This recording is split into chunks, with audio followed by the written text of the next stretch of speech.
Doctor ने on the delivery day morning में मना किया कि नहीं, वो नहीं करेंगे मेरी डिलीवरी। मुझे थैलेसेमिया माइनर है और मेरा 4th हॉस्पिटल था जो हमने चेंज किया।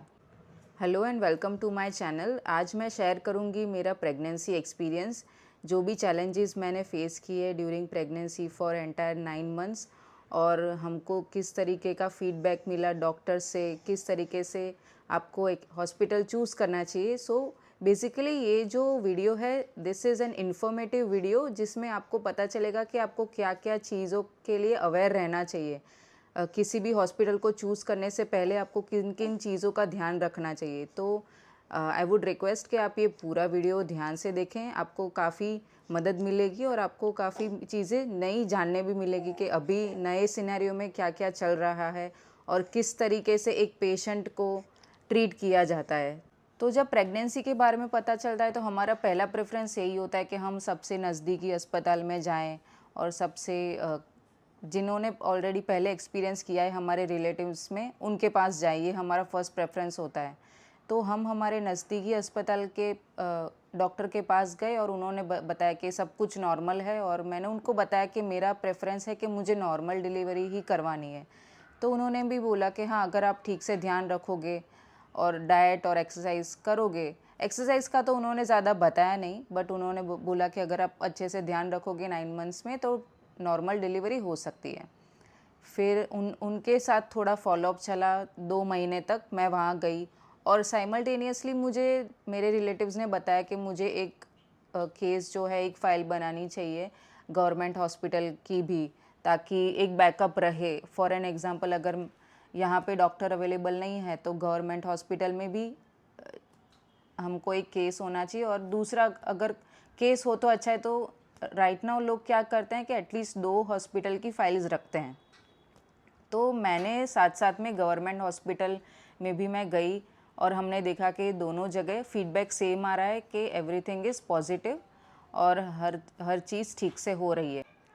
फिर जैसे डॉक्टर ने बताया, हमने रिपोर्ट्स करवाई, ब्लड रिपोर्ट, यूरिन रिपोर्ट, जो भी बेसिक होता है। तो तब मुझे पहली बार पता चला कि मुझे थैलेसेमिया माइनर है। नाउ थैलेसेमिया माइनर एक ऐसी कंडीशन है जिसमें आपका खून कम बनता है और इसको as a high risk delivery treat किया जाता है। तो डॉक्टर ने बोला ऐसा कुछ ज़्यादा मेडिसिन या ऐसा कुछ चेंज नहीं है, नॉर्मल जो मेडिसिन है वही लेनी है, folic acid in the morning.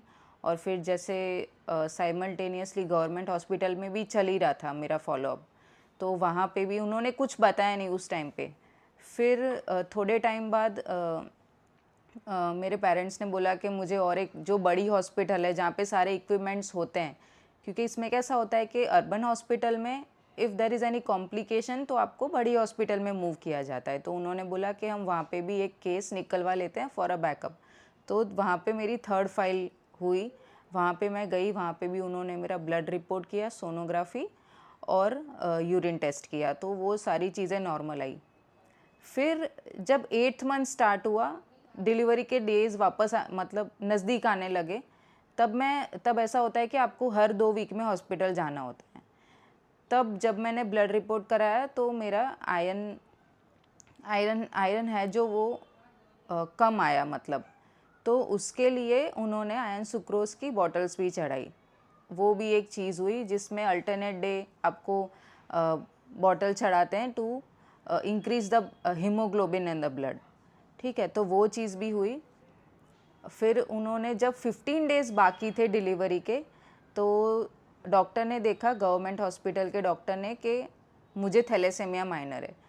तो आप देख सकते हैं कि उन्होंने पहले नहीं देखा, पहले उन्होंने ठीक से फाइल नहीं देखी मेरी, और जब डिलीवरी पास आने वाली है, 15 दिन बाकी है, तब वो मुझे बोल रहे हैं कि नहीं, आपको किसी बड़े हॉस्पिटल, गवर्नमेंट हॉस्पिटल में जाना पड़ेगा। हमारे यहाँ 2 हॉस्पिटल है, एलजी हॉस्पिटल और सिविल हॉस्पिटल, तो वहाँ से मेरी डिलीवरी हो सकती है because it's a high risk delivery. फिर मैंने केस तो निकलवाया हुआ था एलजी हॉस्पिटल का, तो मैंने मेरे पेरेंट्स को बताया कि ये हॉस्पिटल में मेरी डिलीवरी नहीं होगी। तो मेरे पेरेंट्स ने फिर मुझे बताया कि और एक हॉस्पिटल है जहाँ मैं बॉर्न हुई थी, वहाँ जाना चाहिए।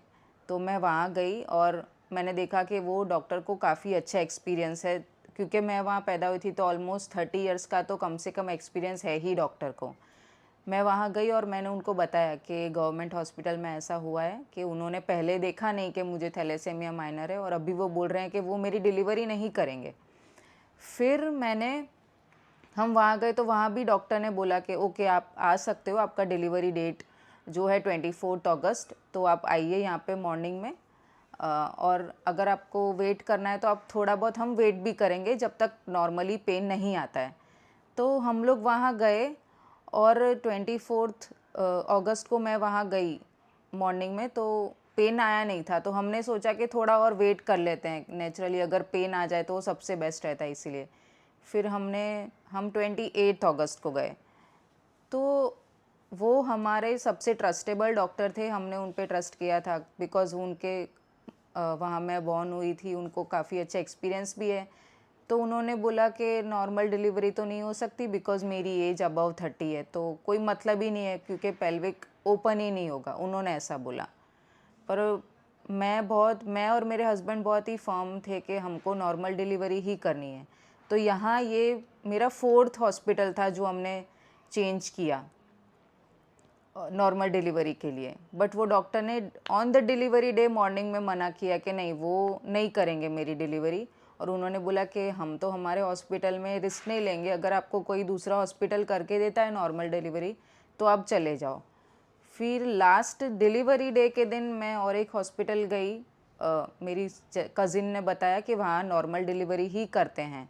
नारित्व हॉस्पिटल में गई, मैं वहाँ पे एडमिट हुई और फिर वहाँ पे जाके उन्होंने बोला कि आपको फिर से सोनोग्राफी, पूरा ट्रीटमेंट, जो भी रिपोर्ट्स है रिक्वायर्ड है, सोनोग्राफी और ब्लड रिपोर्ट आपको करना पड़ेगा। मैं वहाँ पे गई, उन्होंने सोनोग्राफी और ब्लड रिपोर्ट किया। उन्होंने बोला कि 99% चांस है कि मेरी नॉर्मल डिलीवरी हो सकती है। तो वी वर वेरी पॉजिटिव कि ओके, एक हॉस्पिटल मिला जिन्होंने बैक स्टेप नहीं किया और जिन्होंने हमको सही इन्फॉर्मेशन दी कि आप घबराइए मत, and it depends upon the patient कि आपके विलिंग के ऊपर है कि आपको नॉर्मल डिलीवरी करवाना है कि नहीं।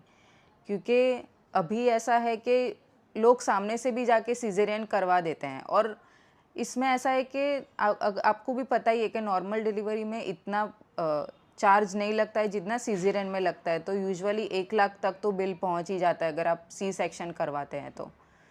फिर मैं एडमिट हुई हॉस्पिटल में और क्योंकि मैं एंटायर प्रेगनेंसी में वर्कआउट करती थी तो मुझे इतनी ज़्यादा तकलीफ़ नहीं हुई। उन्होंने पेन इंड्यूस करना स्टार्ट किया। मुझे 3:30 को एडमिट किया था तो उन्होंने मुझे मेडिसिन दी, मैंने पेन स्टार्ट हुआ। फिर धीरे धीरे 9 o'clock तक मेरी डिलीवरी हो गई।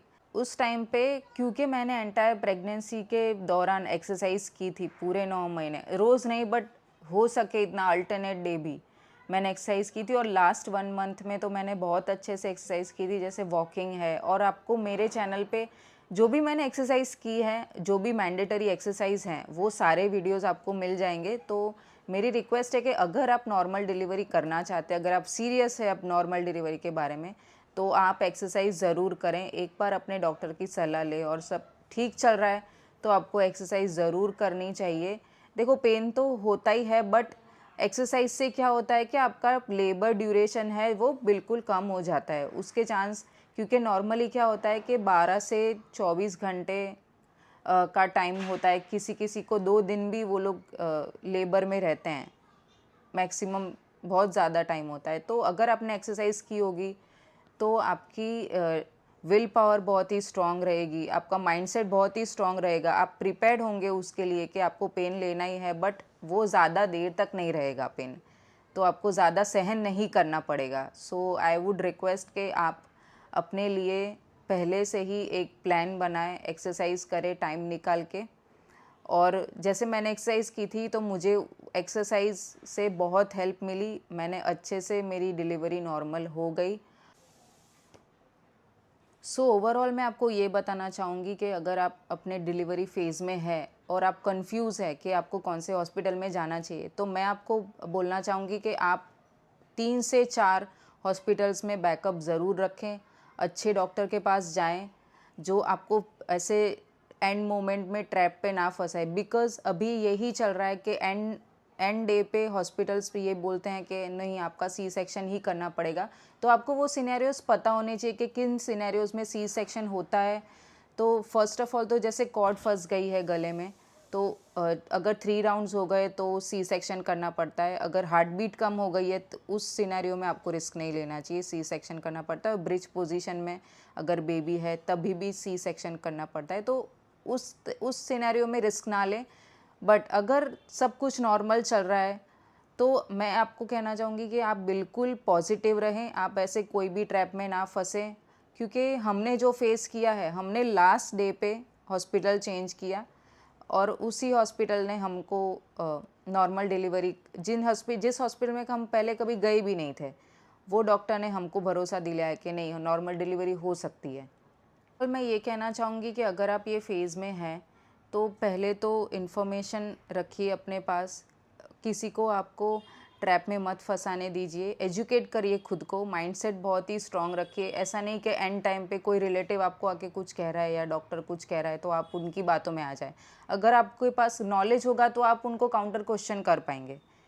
ओके, सो मैं अगर आप डिलीवरी फेज़ में हैं तो मैं आपको ऑल द बेस्ट विश करना चाहूँगी। And please subscribe and like this video and support my channel. मैं और भी वीडियोज़ ऐसे इन्फॉर्मेटिव शेयर करूँगी जो आपको बहुत ही काम आएंगे। Thank you so much.